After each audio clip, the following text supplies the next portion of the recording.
ಮೂರನೇ ಹಂತದ ಮತದಾನ ಮುಗಿದು ನಾಲ್ಕನೇ ಹಂತದ ಮತದಾನ ಬಾಕಿ ಇರುವಾಗಲೇ ಇದೀಗ ಪ್ರಧಾನಿ ನರೇಂದ್ರ ಮೋದಿ ಅವರು ಮನಬಿಚ್ಚಿ ಮಾತನಾಡಿದ್ದಾರೆ. ತಮ್ಮ ವೈಯಕ್ತಿಕ ಬದುಕಿನ ಒಂದಷ್ಟು ಮಾಹಿತಿಯನ್ನು ಇವತ್ತು ಹೊರಹಾಕಿದ್ದಾರೆ. ಬಾಲಿವುಡ್ ಕಿಲಾಡಿ ಅಕ್ಷಯ್ ಕುಮಾರ್ಗೆ ನೀಡಿದ ಸಂದರ್ಶನದಲ್ಲಿ ತಮ್ಮ ಬದುಕಿನ ಬಗ್ಗೆ ಇವತ್ತು ಮನಬಿಚ್ಚಿ ಮಾತನಾಡಿದಂಥದ್ದನ್ನ ನೀವೆಲ್ಲರೂ ಕೂಡ ಗಮನಿಸಿದ್ದೀರಾ.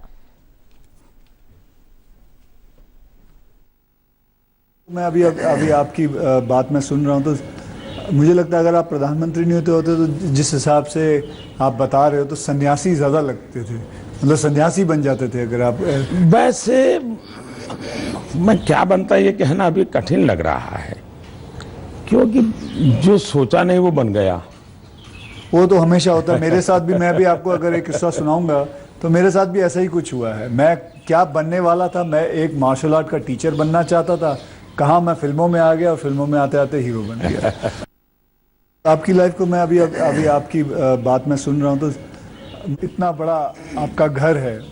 जैसे मैं अपने घर पे अपनी माँ के साथ रहता हूँ, आपका मन करता है सर आपकी माँ, आपके भाई, आपके सारे जितने भी रिश्तेदार हैं आपके साथ घर पे रहें?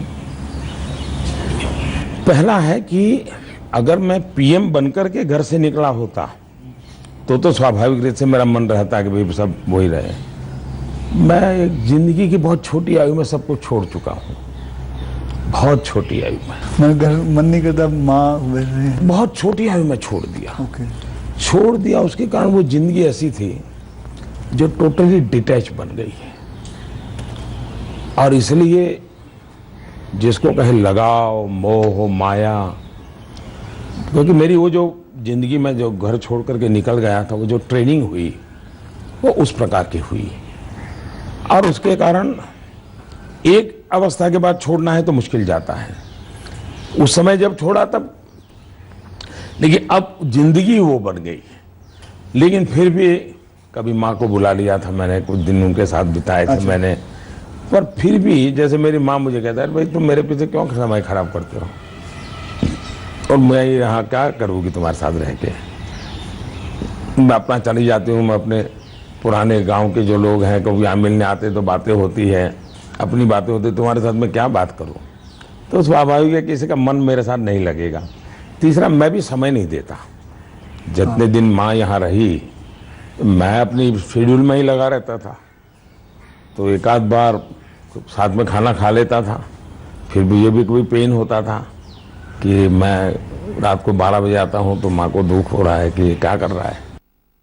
जहाँ तक मैंने पढ़ा है आप सन्यासी बनना चाहते थे या आप सोल्जर या आर्मी में जाना चाहते थे, ऐसा कुछ भी? ये आपकी बात सही है, ये आपकी बात सही है। बचपन में मेरा एक स्वभाव था किताबें पढ़ना, लाइब्रेरी चला जाता था, तो बड़े बड़े लोगों के जीवन पढ़ना ये शौक रहता था। कभी फौज वाले यूनिफॉर्म में निकलते थे तो मुझे बड़ा देखता था, कभी बच्चे की तरह खड़े होकर के सैल्यूट कर देता था, मन करता था कुछ न कुछ। इतने में 1962 का वॉर हो गया, तो हमारे यहाँ से दूर एक महसाना स्टेशन है मेरे गांव से, तो वहाँ स्टेशन पे सब लोग जो फौज के लोग ट्रेनों में जाते थे उनका बड़ा सत्कार करते थे, चाय वगैरह। तो मैं भी चला जाता था, तो जाकर के मैं भी वो, तो मुझे बड़ा मजा आता था। तो मन पे हो गया कि हाँ ये देश के लिए जीने मरने वाला रास्ता है, तो कभी उस दिशा में सोचता था।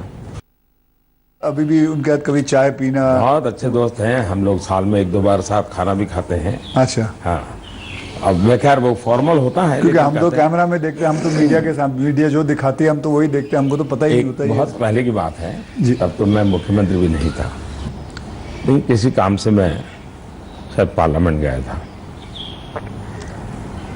और गुलाम नबी आजाद और मैं बड़े दोस्ताना अंदाज में गप्पे मार रहे थे। फिर हम बाहर निकलते तो मीडिया वालों ने पूछा, कह रहे यार आप लोग इतने पक्के दोस्त मारते हो, तुम तो बोले आरएसएस वाले हो, गुलाम नबी से तुम्हारी दोस्ती कैसे? हाँ। तो फिर गुलाम नबी ने अच्छा जवाब दिया। हम दोनों खड़े थे, बोला देखो भाई बाहर जो आप लोग सोचते हो ऐसा नहीं है, शायद एक फैमिली के रूप में हम लोग जितने जुड़े हुए हैं सभी दल के लोग, हाँ, वो शायद बाहर कल्पना नहीं कर सकते। आपको हैरानी होगी और वैसे मैं ये बोलूंगा तो चुनाव में मेरा नुकसान भी हो सकता है।